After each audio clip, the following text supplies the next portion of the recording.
The following program is suitable for all ages. Buffone. A certain magic will always linger with the very name. It speaks of courage and fervor and the world's most brutal game. 55, worn by Doug Buffone, a Chicago Bear through and through. He demanded excellence of himself and anyone wearing navy blue. You tell me what's going on. This is moronic. We're going to get our whipped all the way down the line. I want somebody to get kicked in the and get out there and play. You're getting paid to play this game. I'm playing right. I don't mind you getting beat. I got my whipped many times. But I tell you, I took somebody down with me. You are a professional team. Act like one, for God's sakes. Football fans, this is Buffone 55, the John Buffone Show. Hello and welcome to another edition of Buffone 55, the fastest-paced Chicago Bears football podcast available. Thanks for joining us. I'm your host, John Buffone, still digesting that Sunday night loss. Should be 1-0, 0-1. Still trying to find the pieces of my heart on the floor. So I'm going to have to try to duct tape those together. But we must carry on. We must move forward. Enough about my heartache. Let's talk about the series at hand, the games at hand. BearsGrl, my heartache, your heartache. Come on to the show. Tell me how you're feeling. Honestly, John, I'm cozy in this Buffone 55 hoodie, and I'm over the Packers loss. I'm going to be at the game, that rematch in December in frosty Chicago at Soldier Field, and I know we're going to come out on top. Right now, I want to talk Monday Night Football against Seattle and hear from your special guest. Oh, man, way to get that plug in for the clothing line, by the way. Man, that was seamless. You're getting so good at this. But let's move on. Joining us tonight is my guest, Dayna O'Gorman. She's a senior sports director for OurTurfFB.com. She's the host of the Our Turf podcast and lover of the Seattle Seahawks. Dayna, thanks for being on with us. How you doing? I am doing great. Thank you so much for having me. Oh, this is going to be a good matchup. Both these teams have have some questions around them, and the theme, obviously, with our interview is the Bears fans want to get to know their opponent a little bit. So let's just jump right into it. The Seattle also coming off a close loss last week. What was your biggest takeaway? There was a lot to digest in that game. What was your biggest takeaway from that 27-24 loss to the Denver Broncos last week? You know, that game was very complicated, for lack of a better word. You watched it and you saw these sparks of good and improvement in the O-line, which is all any of us ever wanted, and then you would see complete disaster, and then you see three interceptions from our secondary, who supposedly doesn't exist anymore now that Richard Sherman and Cam Chancellor aren't there any longer. But then they got these great interceptions, and so you would have these sparks. The overall feeling at the end of that game was there are just as many questions as there were at the beginning of the game. So it was a little confusing for Seahawks fans. I can imagine. I watched the majority of that game, and I'm like, at points you're like, wow, this team's clicking, and then other points you're like, wow, this team's not is pretty far away. Now, Russell Wilson, that's a guy that you normally don't have to worry about. Sacked 6 times, threw an interception that led to a Denver field goal, ran just twice for 5 yards and fumbled the snap on the last possession. What are you seeing from Russell Wilson? Was this, you talked about the offensive line earlier. Was this more Russell Wilson, or was this more offensive line? What's going on with the quarterback in Seattle? Interestingly enough, Russell Wilson always starts slow. If you look back historically over the first 4 games of Seattle's seasons, basically since he's been there in 2012, they always start slow. They start rough. Only the 2 Super Bowl years did you really see a good, surge out of them at the beginning. And so no one is really surprised that it took them, that it might take them a minute to get there. Russell Wilson did take responsibility for a couple of those sacks. He held on to the ball for too long. He's still playing backyard football, which is what we love about him. But at the same time, he is getting better pass protection, and I think he's actually going to have to relearn to trust that offensive line. Now, they're still a little offensive because they still have their problems for sure, but at the same time, he was getting more time, and it almost seemed to throw him off since he wasn't running for his life. It was bizarre. I think he'll get better. I think that they'll find their footing again. You talked about backyard football. He might have to do a little bit more of that because he's losing one of his biggest weapons. Since 2015, Doug Baldwin ranks 9th in receptions, 12th in receiving yards, and 2nd in touchdown catches. But it looks like he has a grade 2 partial MCL tear. That's a big loss for the Seattle offense. We don't know how long he's going to be out, but he's definitely not going to play against the Bears. What does this wide receiving core look like without Baldwin? And what are your perspectives, or what do you think that they can get out of these guys? You know, the loss of Doug Baldwin is huge, and people who pay attention to football, or at least Seattle football, know what a huge loss that is, because he's not really a household name. But if you watch the game closely, obviously he has a huge impact. Thank God for Brandon Marshall. And I never in my entire Seattle Seahawks life thought I would say thank God for Brandon Marshall. But I'm so glad that they picked him up, because I do think that he will be that playmaker. Is he going to be the Brandon Marshall of old? No, he's not. That is going to be, he'll be used mostly for those big plays in the end zone. However, this is Tyler Lockett's time to shine. Tyler Lockett has been known as a punt returner, and a solid wide receiver, but we see flashes of brilliance. He broke his leg a couple of years ago, really took him a whole season to get back his footing last year. This year, we're expecting a lot more from him. Doug Baldwin will be back. You're right. It could be 2 games. It could be 4. We don't know. But he will be back eventually. But until then, it is going to be really up to Tyler Lockett to step up and become that guy. Well, another person that might have to step up, and this could be good news for Seahawks fans, is that Pete Carroll may have found a tight end in Will Disley. He led the Seahawks with 105 receiving yards in his debut, his 81 yards on 2 catches in the first half, for more than Jimmy Graham had in any one game of last season. I get it. Not one game does not a season make, but is this kid for real? Is there potential there? How excited are people in Seattle about this kid? To be honest with you, he shocked the hell out of all of us. We thought he was just going to be this extra kid over there, but he did wonderfully. And I will say this, Jimmy Graham, Jimmy Graham was fantastic in New Orleans, and he came to Seattle and he tried. He just never really fit. But then we see him in the Green Bay game. Sorry to bring it up. We see him in the Green Bay game, and he didn't make an impact there either. Where Will Disley is truly a blocking tight end who actually can catch the ball and go with it too. And it's going to be so nice. It's the first time in a long time we've had the combo of both. I think this kid's for real. I think he's going to be a lot of fun to watch. And, you're going to have to look for another surprise whenever we're switching over to the backfield in Seattle now. A total of 59 rushing yards for 2 Seahawks running backs on Sunday. I know you're longing for the days of Sean Alexander in beast mode. What are the prognosis for Chris Carson and first-round pick Rashad Penny? I know they were high on Penny going into training camp, or at least in July. Are there better days ahead for the running back core in Seattle? I think so. Last year was a disaster. Every single running back we had ended up with, games-long injury. They were never there. They were truly non-existent, and we went through 5 and 6 of them. So we wrote off the running game last year because there was no choice but to just write it off. Chris Carson has everything that Pete Carroll, Seahawks fans, and football want from a running back. He runs hard, he runs fast, he is great athletic. We saw the great jump. He hurdled a player, and it looked fantastic doing it. Penny, on the other hand, I think they expect a lot from him, but he's that rookie that's taken a minute to adjust to the NFL game. I think that he is going to be very good. There's a lot of high praise for him coming from his teammates and from the coaches, but I just think he's that rookie that's taken a minute. It's going to take him maybe till midseason to really have a good grasp on the NFL game.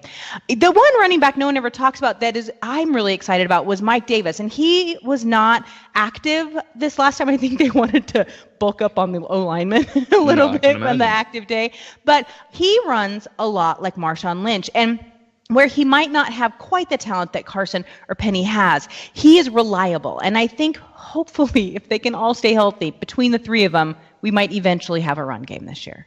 Well, for Seahawks fans, I'm sure that's great to hear. Now, you're talking about Penny coming along. Is there any chance throughout this season that Penny actually overtakes Carson for the starting gig, or is this just Carson's job and Penny's just going to be a guy that kind of contributes throughout the season? Well, one thing we need from Carson is to stay healthy. We haven't seen that from him yet. And so if he can stay healthy, it's his job. It really is. I think, though, if you see, him losing a step, or you see Penny take that next step and really grasp the game, then he could take that job from Chris Carson. But right now, it is definitely Chris Carson's job. Now let's switch gears to something that Bears fans love to talk about, the opposing team's offensive line. Now, a lot of people think this is the Achilles heel of the Seattle Seahawks, but they did play a little bit better last week than expected, although the 6 sacks, but some of those can go on Russell Wilson. What's the status of the offensive line, and how do you see them matching up against the front of the Chicago Bears? That's a good answer. Okay. Well, let's just say they are getting better. We've seen some improvement throughout the preseason and even in the game last week. We in Seattle, most Seattle fans are looking for mediocre. We are looking to not be the worst O-line in the league. We would love middle of the road. Middle of the road would be a huge improvement for us. Although I think that fabulous new addition that you guys managed to pick up is going to have a field day with Germain Ifedi. Germain Ifedi is who was across from Von Miller. That's all you really need to know about the Seattle O-line. And so he definitely struggled. So I think one thing that Seattle could do with that line is they'll probably end up doubling up on that side. I think we'll see a lot of Will Dissly blocking. This right there next to Ifedi. But the other end, we do better. We have a great center in Justin Britt. Of course, we got Dwayne Brown last year from Houston. He is now through for about half a season, and now he's in his first full season with Seattle. He's a fantastic leader. So there is definitely some growth. I think bringing in Mike Scolari as the offensive line coach was a huge improvement. We were real ready for Tom Cable to go. So I think that'll be helpful, and they should grow throughout the season. Right now, like I said, we're looking for average. That's all we can hope for. Hey, strive for mediocrity. Right. I'm all about that. Yeah. Let's go on the other side of the ball. Seattle, known for defense, known for the Legion of Boom. However, it's not exactly a Legion of Boom anymore, at least as we know it. Safety Earl Thomas, he finally reported unsuccessfully held out because he wanted his contract extended. Did play Sunday, and in fact, the team played a lot better when he was in the game. So tell me a little bit about what we can expect from Earl Thomas and the secondary as a whole. Is this the second coming of the Legion of Boom, or is it just, let's strive for mediocrity? No, they will definitely be better than mediocrity. They will be. There is no replacing the Legion of Boom. Let's just put it that way. You cannot replace that defense. Was so special and so insanely good and in sync, and they could read each other's minds, and they didn't even have to look and see where each other was on the field. You don't replace that. I think that is going to be a golden age of Seattle Seahawks defense. I think it'll be up there with the Purple People Eaters and a bunch of the others. But to say that we're doing a second version of that, I think that's impossible, to just be totally honest with you. However, you're absolutely right. When Earl Thomas is on the field, the team is just better as a whole. And yes, he came back for money. He wasn't even shy about it. He said he wasn't leaving that money on the table, and good for Earl. We're happy that you didn't. But I think that he really embodies what the true strength of the Legion of Boom was, and that is that he is a Hall of Fame player. There's no question about it. When he is on the field, the team is better. Unfortunately, for the rest of the defense, though, we had a whole bunch of rookies on the field, and that is due to KJ Wright still being hurt, and then the cornerback that we brought in, that had a little experience, he then got hurt, so we had to start our rookie Trey Flowers on. Actually, I think it was the left side that he was on. So we had a whole lot of babies playing football on Sunday in the defense. And I think that they are just like normal rookies. It'll take them some time. Of course, we had the Griffin brothers on the field, which is a fantastic story, but Shaquem Griffin is still a rookie. He still was nervous. And so I think we'll see an improvement there this week after they get some of those first game nerves out. But at the same time, the defense as a whole will be so much better when KJ Wright comes back. We have to remember the Seattle Seahawks have two of the best linebackers in the league playing on their team, and they're used to being right next to each other. So once again, Bobby Wagner can't save everyone, but when he has KJ Wright there, they can. And so I think that we'll see a huge improvement from them. Our pass rush is really what took the biggest hit, and that was by losing Michael Bennett and losing Cliff Averill. Cliff Averill to a medical retirement. Bennett, of course, is now in Philly. And so we're still trying to find that crazed pass rush again. I'm hoping, I'm keeping my fingers crossed that we find that this season. And that you kind of answered a little bit in your last question, but Bears fans are concerned about how long Trubisky can stay upright. The offensive line is solid in Chicago. They've done a good job. But how does this Seattle front seven, linebacking and defensive line, what are their strengths, and how do you anticipate them attacking this Bears offensive line? You can never discount Bobby Wagner. He will be everywhere. Bobby Wagner, in my opinion, should have been Defensive Player of the Year a couple of times now. He had the most sacks in the league. Not sacks, tackles in the league. He's just an insane player. If he can start finding holes, Trubisky's going to have some problems because Bobby will come after him. But like I said in my last answer, without KJ Wright there, I really feel like Wagner feels like he has to babysit that line a little bit more. So that could be part of a distraction.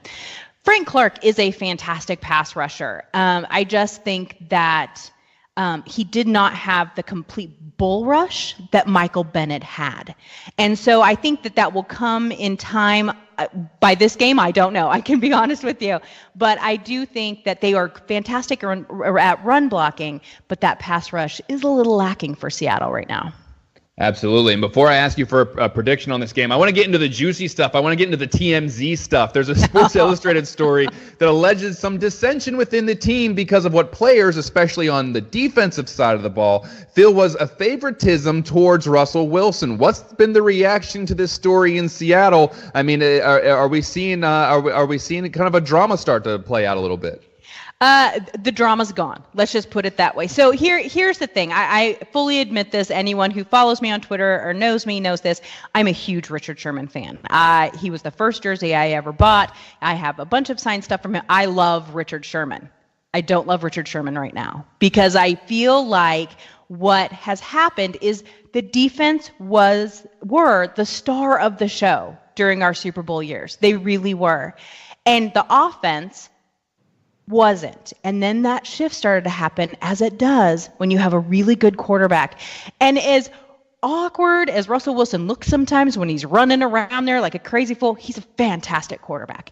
And some of that spotlight was starting to get shifted, and I don't know that went over well. As it was with the coaches preferred him and all that, you know what? I don't know. That could have been perception. That could have been the truth. It could have been a million different things. But what it did lead to was bad attitudes in the locker room. And I do truly believe that the real bad attitudes in the locker room, because there was a couple of them, are no longer on the team. And I think that's what needed to happen. I'm glad they did it when they did. I hope Richard Sherman has a fantastic year in San Francisco because I really do love him as a player. But I do think that this is what Seattle had to do this season to clean out the gunk, for lack of a better word. Not that they weren't amazing players, but they had to start fresh. And that's what they did. And I think it will pay off for them. Maybe not this season, but definitely in the future. We're talking to Dayna O'Gorman, Senior Sports Director for OurTurfFB.com. Dayna, before I let you go, the Seahawks coming into Soldier Field, week 2, coming off a loss. What's your prediction for this game? Oh, well, first of all, let me say I'm so glad that we don't have to play this game in December because I will take a Chicago game in September anytime. That is for sure. You know, as we were talking right before we started recording, these teams are kind of a lot alike. They have a lot of question marks. They have, talented quarterbacks. They have all the great pieces. Can they get them to work together? And I think of the two teams, whoever manages to get it to work is going to win. I think it'll be a close game. I think it'll be a fun game. Of course, I have to pick my Seahawks because that's what I have to do. But at the same time, I don't expect this to be a cakewalk for either team. No, it should be a good game, very evenly matched, and I would expect nothing less than you to go ahead and pick your Seahawks. I get it. Before Dayna, John. Yo. Before we let Dayna go, our barflies in our chat room are loving you, Dayna. Oh. And they have a couple of questions for you if you have just a couple of seconds to stick around a wee bit longer. Absolutely. Frankie Myers is in the chat room, and he wants to know, if a team wanted to completely take the Seahawks offense out of the game, what would they have to be able to do defensively to make that happen? There was a blueprint for that last year, and it is, push the pocket. You have to get Russell Wilson out of the pocket. Not that he's not used to being out the pocket, because he's been used to running for his life for a long, long time. But I think you have to throw that timing off. The Seattle offensive line, it's not too hard to do. I'm not going to lie. And so that push, I think, could really throw them off, as we've seen, because the running game hasn't gotten started yet. If they can get the running game to go, that's great. But I think that's all you have to do. You just have to push that pocket. And Frankie Myers has one more question for you. He wants to know how much you miss Dan Quinn and how much you hate seeing that Legion of Boom in Atlanta. I do miss Dan Quinn. It was so funny that Seattle coaches kept leaving, and we would have them go to Jacksonville, and then Dan Quinn left us. And he is beloved. Dan Quinn is actually beloved in Seattle, even though he is there. But it is kind of funny to see how many of the Seattle principals, unfortunately of old for us now, because things have changed up so much, but of the defensive principles that he's implemented there and how well they're working. But it is not in me to ever wish ill against Dan Quinn. I just like him too darn much. Thanks, Dayna. All right, Dayna, before I push you out the door, tell people how they can find you online and read your stuff and listen to your stuff. You bet. So we, myself and Lisa, my co-host, we host the Our Turf Football podcast. We have it comes up every Tuesday night, and you can listen to that on Spreaker, on iTunes. We always post it on Twitter. You can also find it at ourturffb.com, which is our website. You can read all of our stuff there. And then you can find me on Twitter, and it's at Dayna OG, Dayna OG, and I would love to chat football. She is the OG of Seattle. Dayna, thank you so much for being on. We'll talk to you down the road. All right. Thanks, guys. Take care. Bye. Bye-bye. All right. We're at halftime. You know what that means. Going into the third quarter, we ramp things up a little bit. BearsGrl, let's remind our listeners how this part of the show works. All right. I will ask you 5 Chicago Bears-related questions, and you will have all of 55 seconds to respond. Why 55? Because that's the number your uncle, Doug Buffone, wore during his 15 seasons with the Chicago Bears. At the end of your 55 seconds, you will hear this whistle. Hey, we got it. We got it this time. It's not the play school one. Awesome. At which time you can start to wind up your response. Are you ready for question 1? I'm ready to go. All right, we're going to go back in time and look at why the Chicago Bears are 0-1 after having a 20-0 lead on Sunday night with about 3.5 minutes to go in the third quarter. John, we expect you to take no prisoners, a go for the kill, because the clock starts now.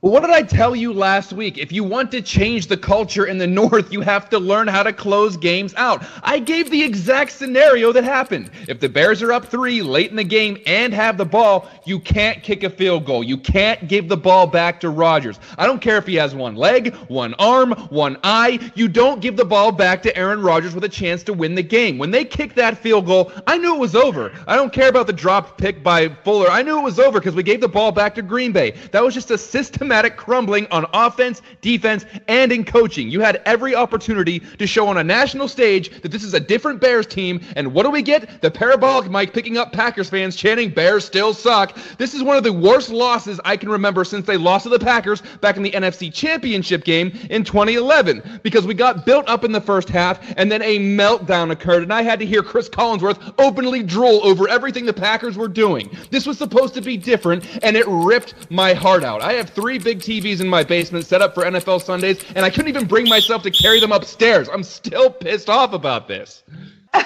And you got it in under the whistle, and now I am picturing Aaron Rodgers in December with one leg, one eye, and one arm. He would still drive down the field. Let's move past that. Let's go to question 2. Let's flip the coin. What happened on Sunday that actually gave you some confidence in this team? What were the positives that you saw? You got 55 seconds and go. Well, in the first half, Khalil Mack looked like a god.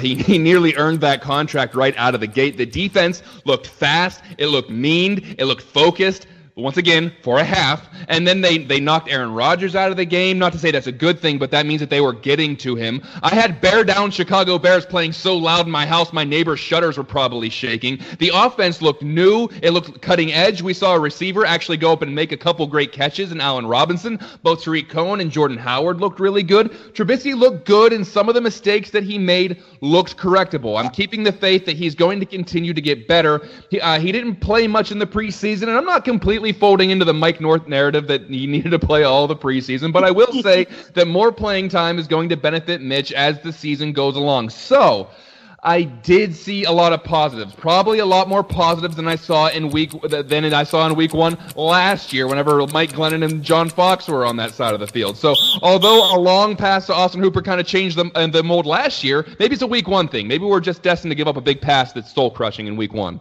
Okay, let's move on to question number 3.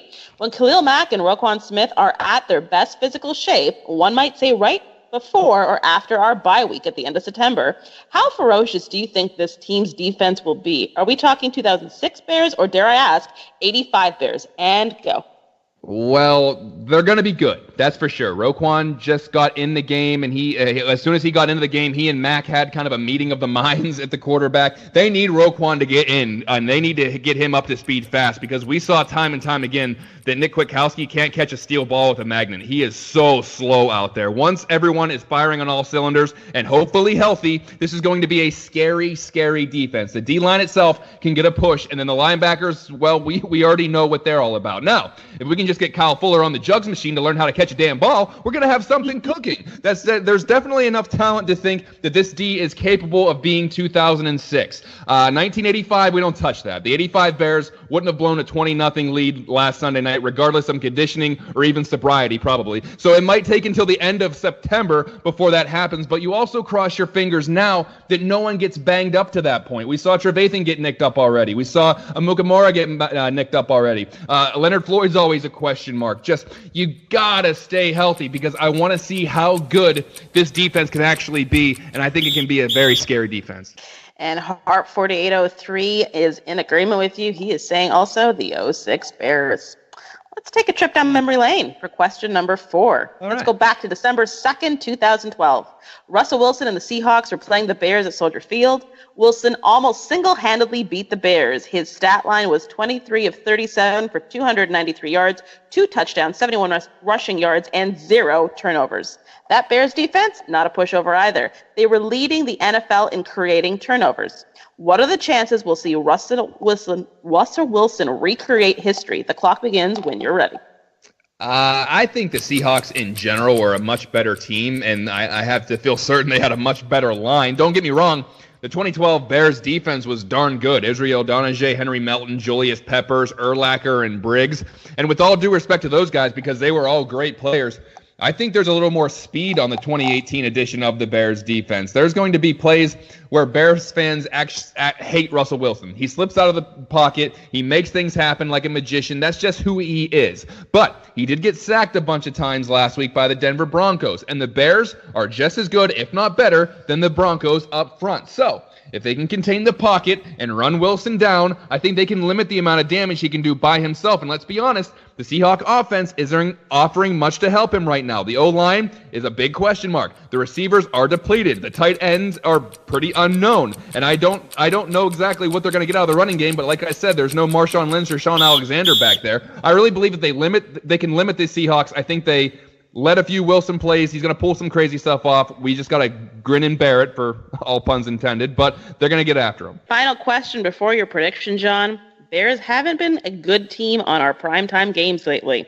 List for me all the things that must go right for the Bears to win on Monday Night Football. You are now on the clock. Oh, I remember pleading with the NFL last year to take the Bears off of primetime. I live in Pennsylvania, and we don't get many Bears games on network television, so the only time my friends get to see the Bears is when they're getting smoked on primetime games. I am tired of that. Thank God they beat the Steelers the last 3 outings just to keep some of my friends at bay. They have to come out like some crazed dogs with the same energy they did against the Packers. You have got to be riled up, and you have to convert on 3rd and short. Stop settling for field goals in the red zone. We need touchdowns. Yes, the defense is good, but Bears fans want an elite offense as well. Elite offenses score touchdowns. Most of all, No more lulls in play. Don't get lethargic. Don't throw away drives on offense. No parking the bus on defense. Let's see a complete game. Bears fans are still on board with this team. They still want to see them succeed. They still believe that this team can be good. It's only week 2, but let's see a complete effort. Let's get on top of a team and go for the throw early. Let's get a 14-point lead on Seattle and then make it a 21-point lead. That's what I want to see. I don't think that's very difficult. I don't think that's very complex. I think it's pretty simple. All right, John, let's get your prediction for this game on Monday night.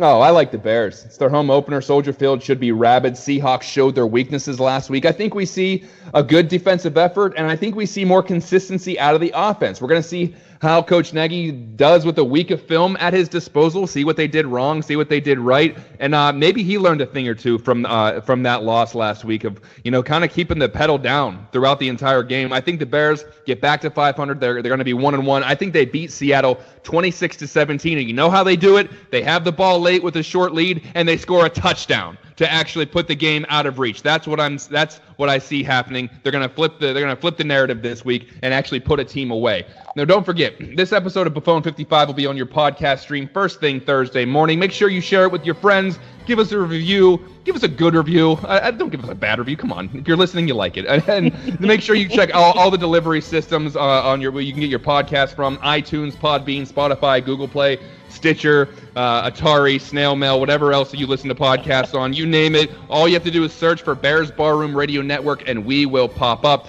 BearsGrl, am I forgetting anything? Yeah, I'm excited to announce that we have locked in guests here at Buffone 55 until mid-October, and we are continuing to get and book more talent for our sister shows, including some former Bears players and some Bears sports writers and media personalities. If you haven't figured it out, 2018 is going to be on fire here at the Barroom. We just can't keep them away. We got people coming to us. They want to get in the bar. They are knocking our doors, yep. I you know what? I can't blame them. This is a fun time. But don't forget to back here on MixLR on Friday, the Mike North Advantage. That begins at 9 a.m. Central Time. Can't make it? Then catch the podcast version. My buddy Mike brings the real stuff to you. You're not going to want to miss that one. That kind of wraps up this edition of Buffone 55. Thanks for tuning in, Jeff. Fun, BearsGrl.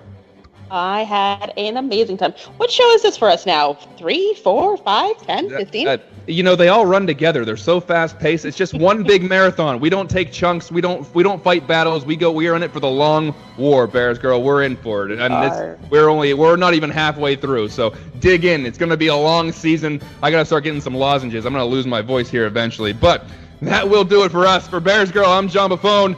Here's hoping to win a Bears victory on Monday, I should say. We'll see you next time.